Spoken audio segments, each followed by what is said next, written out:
This is at 6 o'clock Saturday morning, so it's not dry for long early Saturday. But remember, if you're trying to squeeze in some sunshine and dry time Saturday morning, you got to do it right around sunrise, 5:15 or so. If you're not an early riser, get ready to hunker down at home for most of Saturday. It's multiple rounds of strong to severe storms before entering into a dreary, raw, and showery Sunday.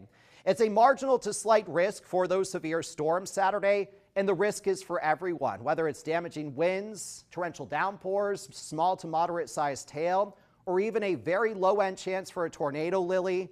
We need to remain weather aware Saturday in particular. Move those outdoor plans indoors and keep them indoors for Sunday. Not only wet Sunday, Lily, but also much cooler with highs near 60. I'm curious, Alex, between today and this weekend, how much rain is going to be adding up? Yeah, well, let's first go back to yesterday where we had quite a bit of rain in southern Vermont and slow movers when it came to the downpours and storms.